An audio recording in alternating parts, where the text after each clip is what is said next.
Bonjour à tous, je suis Arthur Duval. La dernière fois qu'on s'est vu sur cette chaîne, c'était pour vous apprendre 3 transitions pour vos vlogs très créatives et très faciles. Aujourd'hui, on se retrouve pour une mini-série qui va se dérouler sur 3 épisodes.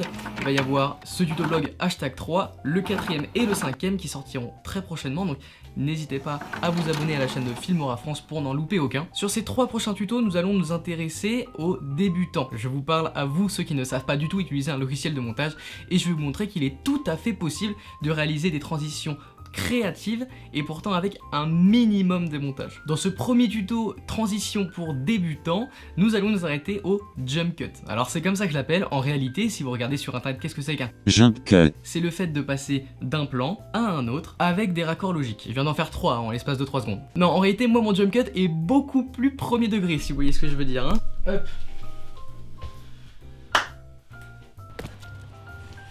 Vous voyez que c'est plutôt efficace pour aller d'un endroit à un autre. Bon, je crois que je vais vous expliquer ça à l'intérieur parce que je sais pas comment c'est chez vous, mais ici, le temps c'est pas ce qu'il y a de plus stable. Allez, venez avec moi. Munissez-vous de vos 2 vidéos. La première vidéo où vous sautez dans le premier lieu et la deuxième vidéo où vous sautez dans le deuxième lieu. Donc moi, dans mon cas, je suis passé de ma chambre au jardin. Importez ces 2 vidéos dans le logiciel Filmora sur votre ordinateur et placez dans un premier temps la première partie de vidéo dans la timeline. Placez-vous au moment où vous êtes en train de sauter et coupez la vidéo quand vous êtes à l'apogée de votre saut. La deuxième partie de cette vidéo ne nous intéresserait pas, hein. Nous, ce qui va nous intéresser, c'est que ce qu'il y avait avant et le moment où vous sautez. Une fois que vous avez cette séquence, eh bien placez juste après la deuxième partie de vidéo et encore une fois, retrouvez le moment où vous sautez et coupez le moment où vous êtes à l'apogée de votre saut. Sauf que cette fois-ci, ce qui va nous intéresser, c'est seulement l'atterrissage et ce qui vient après.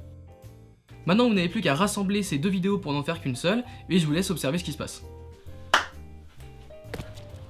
En effet, c'est cool, on a bien un saut complet. Le problème, c'est que vous n'atterrissez pas forcément au même endroit où vous avez sauté. Ce qui est totalement compréhensible, vu que c'est très compliqué, au juger comme ça, en filmant vos 2 séquences, de se mettre exactement au même endroit. Donc pour régler cela, mettez-vous sur la deuxième partie de vidéo, où vous atterrissez, et double-cliquez sur celle-ci. Vous allez voir apparaître un onglet vidéo, où vous pouvez régler entre autres la position et l'échelle. Dans un premier temps, au tâtonnement, réglez la position sur l'axe des X et des Y, pour essayer de vous faire atterrir exactement au même endroit où vous avez sauté. Une fois que c'est fait, vous allez voir que la transition est quasi parfaite. Je dis quasi parfaite vu que comme vous venez de déplacer la vidéo, eh bien il y a sûrement des bandes noires qui sont apparues sur le côté. Donc pour compenser cela, il va falloir augmenter l'échelle de la vidéo. Vous allez devoir zoomer dans votre deuxième partie de vidéo. Donc encore une fois, zoomez jusqu'à ce que les bandes noires sur les bordures de vidéo disparaissent et je vous laisse mettre lecture.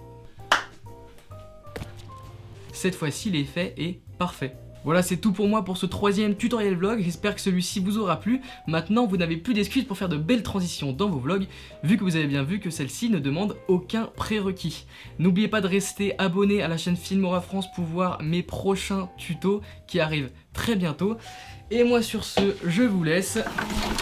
Dites-moi en commentaire ce que vous en avez pensé, je vous fais des bisous, à très vite.